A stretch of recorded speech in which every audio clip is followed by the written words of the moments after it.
And welcome to ETF Edge, your go-to place for everything exchange-traded funds. I'm your host, Bob Pisani, joined today by Chris Hempstead. He's the head of ETF trading at Deutsche Bank, and John Davi of Astoria Portfolio Advisors. Let's start with Boeing, down around 7% today, well off the lows of the session after a second crash involving the company's 737 MAX 8 airliner. Boeing is one of the biggest point drivers for the Dow, but it's also in more than 200 U.S.-listed ETFs. Some of the ETFs with the biggest exposure to Boeing include the Aerospace and Defense ETF, the ticker symbol ITA, and, of course, the industrial sector ETF, that's ticker XLI.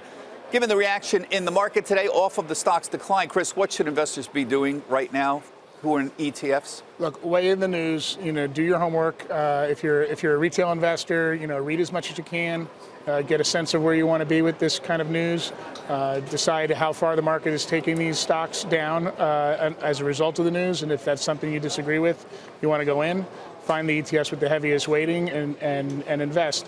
But keep in mind, a name like Boeing is in more than just those aerospace and defense ETFs. There's massive exposure to Boeing in the S&P 500 ETFs from iShares, Vanguard, and State Street. Yeah. So it's going to move the markets one way or another, but depending on where you value Boeing, it should direct you to which ETFs you choose. I guess it depends on whether today is a good day to own the XLI, the industrial ETF, John, but you and I have talked about this before. There's no way to avoid the impact from these big cap names. So when you have a Boeing is up 300% in the last 5 years. That's twice the performance of the S&P 500. And the market cap is so big now that it dominates certain indices. It's like the FANG names, essentially. They dominate certain indices now. It's hard to avoid them. Today's a good day for them because it's an M&A. It's dragging up all of these ETFs with it. But is it a concern? Should investors be concerned about the intense concentration of some of these big cap stocks? I don't think so. I mean, it's a reflection of its size relative to, the other stocks in the industrial space. So I think, it could be a double-edged sword, right? Obviously, when you have good news, it benefits you. On bad news, it'll hurt you. So if you're uncomfortable with that risk-reward, right, then maybe you need to look at something that's a little bit more equal-weighted, let's say. See, it's good news here if you get all these stocks moving up. So the XLI has benefited from Boeing's outperformance. It's been dragging the index up. Same with the FANG names, benefiting here. Today we had another example of the NVIDIA being benefited from the semiconductor index. But you get the downside. When the FANG headed south in the fourth quarter, it dragged down a lot of indices that were heavy in those names rather dramatically. So is it a buying? It's a moment of when you decide when to buy. You don't want to buy when the market. You want to buy high, sell low. And so the important thing, buy low, sell high. Excuse me. The important thing is to move in at the right time. Is there an argument for equal weighted indexes at this point? Is there an argument for active management to come in? I think so. I mean, equal weighted by definition will take advantage of like the smaller cap companies. So there is a well documented, size factor where size.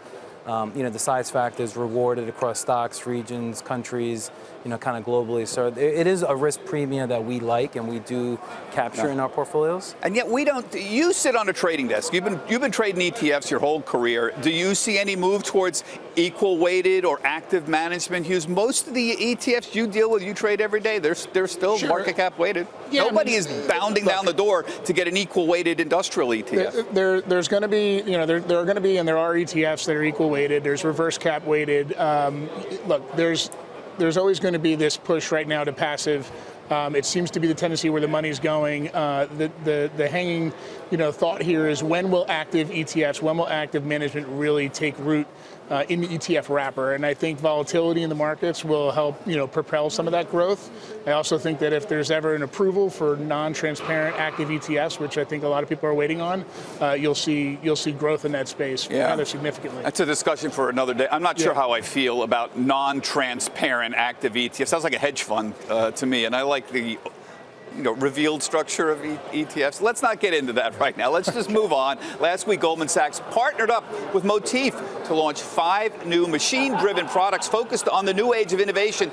The group focuses on topics like finance and reimagined human evolution. I know that's a pretty big topic. The man behind those ETFs is here, Hardeep Wali of Motif.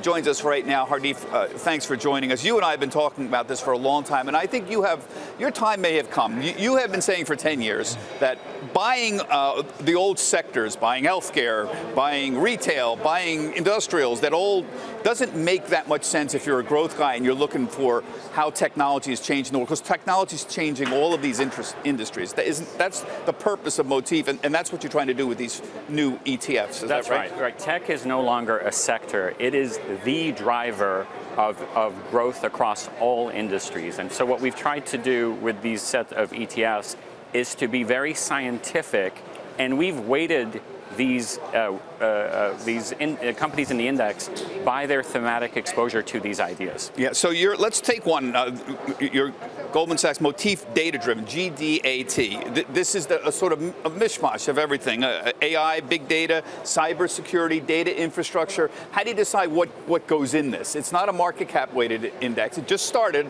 It's 3 days old.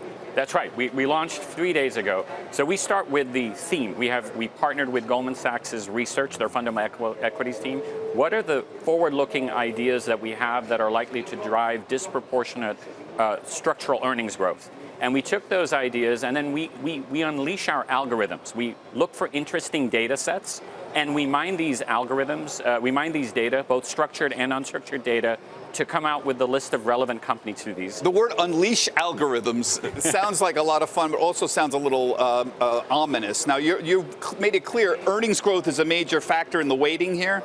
Absolutely. So we but weight what else? thematically. I mean, what is this mining the data? What kind of weird relationships do you find? So all we're doing is, frankly, what humans do. We're doing it at scale. So we look through these data, look for companies, and then we weight by thematic beta. Think of companies that are doing interesting things, filing patents, writing interesting academic work, and we bring that all together, and then we write code to automate how these views get expressed. John, I'm always looking for new ways to get indexes going besides market cap weighting, but is there any historic evidence that using, for example, patents as a factor in creating index creates alpha and outperformance? Well, so I looked at some of your ETFs. So some of them do have actually history going back, the underlying indices. So some of them have outperformed. They're the equivalent like sector spider ETFs. Some of them have trailed, but it kind of depends. I mean, you've got some very idiosyncratic stories going on in some of them. I love the idea of using like AI data and coming up with like new ways to kind of slice up the market. I think GICs, tends to be fairly slow in terms of react, like when they, kind of update the sector composition. So very interesting. I'm definitely rooting for you. Chris? I mean, look, this is, we're big fans. We're big fans of this thought process about disruptive technology, disruptive investing, the names that are in these indices. And if you look at the performance of these indices year to date, I think you'll see some significant outperformance over the broad market. So you think constructing indexes this way, including patent applications, can potentially outperform? It all sounds great. Big data, we've got algorithms unleashed on the whole thing. I just want to see the outperformance. That's all. I think you have to put it into a risk model. You have to do like your underlying due diligence and look at a portfolio construction tool to understand what are the unique sources of risk and return for these stocks. Let me give you some of them. There's 5 of them that you just launched. The finance one is interesting. Digitization of finance, blockchain, asset management industry, how it's changing. You've got here MasterCard, Visa, PayPal. This sounds like these are the companies that dominate the current FinTech business. But they also include new emerging companies. One of the problems with market cap, it's like my dad's a surgeon. It's like asking him to do surgery with a machete. They don't do what they're supposed to do. And you have days like today where you get out and underperformance just by the swings of having a huge market cap bias. So what we're trying to do is really discover insight that isn't. Alpha is getting harder and harder to go out and go. And near-term alpha is even harder because you've got all these ARBs going on with hedge funds. So what we're trying to do is look for long-term ideas that have structural tailwinds behind them and find interesting way of being scientific about demonstrating. And one of the nice things about our model is we can be very prescriptive and demonstrate a company's exposure to a given theme a lot more than an equal cap or a market cap weighting can do. And here's one of my favorites, the Motif Human Evolution ETF. I'm in favor of human evolution. Precision medicine, robotic surgery, genomics, life extension. And again, some familiar names here: Medtronic, Intuitive Surgical, AstraZeneca. Maybe we should put in the smaller names because they're the ones that have potential growth. You're putting in the biggest holdings here. Yeah, so there are 120 companies in each of these ETFs. They span the globe. We cover 11 markets. So these things are pretty unique. Of course, you have the obvious names, but you also have Illumina and all these other smaller cap names in there. So we've intentionally been thoughtful in giving you exposure to innovation. I love all of this talk, but I'm wondering, is this a crowded space, guys? I mean, we all know about the potential for this to grow exponentially and exponential technologies, but everybody seems to know this. He's slicing and dicing it a slightly different way. I think that's a wonderful way to do it, but is there going to be alpha generated here, given how intense the interest is? Absolutely. I mean, look, the growth in the ETF space, the growth in this kind of investing is very steep, and we expect it to continue. We think the assets are going to pour in. 20 years ago, 5 ETFs held 90% of the assets in all of ETFs. Today, there's 300 ETFs, more than 300 actually, that make up 90% of the assets. What that's telling you is that more and more of these kind of ideas are coming to market, and as they do and as they mature, people are putting real money into them. Not just retail investors, but institutions are putting significant dollars and significant allocations into some of these funds, and we'll definitely see that going forward. That's a good thought. Yeah, quickly. to the point about GDNA, so you have 120 stocks in there. If you load it up into a risk model, you basically, it has slightly higher total risk relative to XLV. And a lot of that comes from you're taking advantage of the size factor because you weight, like for instance, Johnson & Johnson is 10% of XLV. It's like 3% of your ETF, and you've got 120 stocks. So I think that's a way to kind of, you're able to harvest. Potential alpha can come in. And it's outperformed XLV by 14%, the underlying index. So. Great.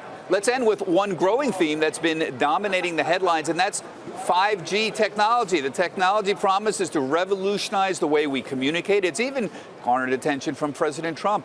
And there's a handful of ways investors can buy into this trend already. It's not even here, but we can buy into it using ETFs.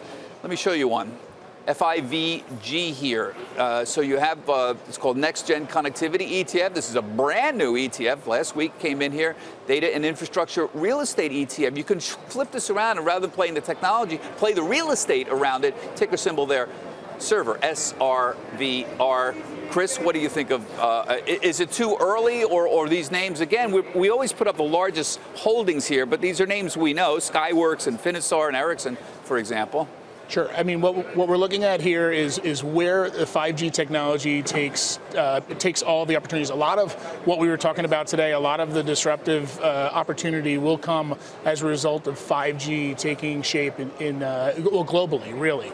And so these ETFs that are levered to 5G technology are looking to be on the leading edge of the 5G revolution. So the names that are in these indices are going to be the names that bring 5G to us. And then I think the next iteration from that will be ETFs that start to isolate the companies that are going to benefit the most from 5G technology coming to market. Hardeep, does 5G have a place in the Goldman Sachs motif? Absolutely. It's in our data-driven world under the data infrastructure piece, but there are also spillovers, right? It's going to affect Internet of Things. It's going to generate massive amount of data. You're going to need more AI. You're going to need more attempts to keep it secure. So every part of the data innovation cycle, 5G being a good driver, but absolutely it's captured in the... You mentioned it's tough to generate alpha these days, and yet you come in with all of these great ideas, a different way to slice and dice the world. You've got massive machine learning and algorithms and data mining going on, and yet even you admit it's tough to generate alpha. Why is that?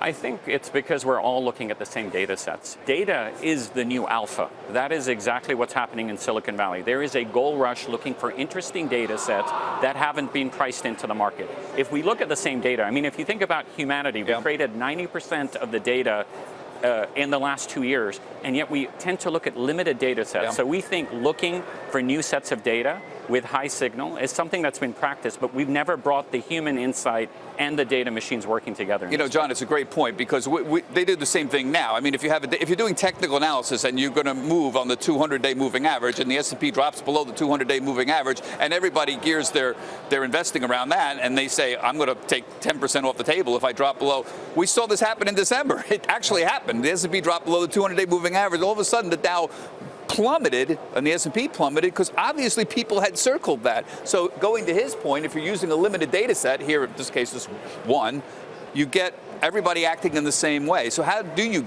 get people looking at different? I think you want to take the human emotion out of investing. So I'm definitely in that corner in terms of like being data driven, very quantitative. I built my firm around that premise. So I agree with what you said. And I guess the question, Chris, is how that affects trading. I mean, you saw in December what was going on. I called you at one point in December. It's mentioned, what the heck? S&P 500 drops below the 200-day moving average, and all of a sudden the thing falls apart. And he said, your point was, Bob, a lot of people are just pegged to this right now. That's the problem when you have a limited number of people, a limited number of ideas that are out there. Yeah, I mean, I guess what I'm trying to figure out is how do you get more alpha? How do you generate more ideas that are not pegged to everybody else's ideas?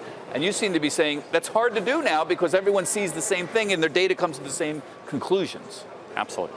I think a lot of it is don't chase the crowd. I mean, be unique, be individual, do your homework, and if the crowd is going against what you believe, stick to your convictions. Yeah. And I think that's where true alpha comes from. It's going to be people taking some chances, taking some risk, and sticking to the fundamentals. I like what you're doing, Hardeep. You and I have been talking about 10 years about motifs and stop buying industrials and retail and think across sectors. And that's the way to generate alpha. I think your time has come. I don't know if you can conclusively prove you can generate a lot of alpha, but it's certainly an idea whose time is upon us. And you finally have the machine, the ability to read the data that you've always been talking about, too. Lots changed in the last 10 years. Thanks very much for joining us. Really appreciate it. And that does it for this week's ETF Edge. I'm Bob Pisani. My thanks to Hardeep and Chris and John for joining us today. And thank you for watching. You can find all of our latest videos right here on our website, etfedge.cnbc.com. We'll see you next Monday. Same time, same place. Have a good week.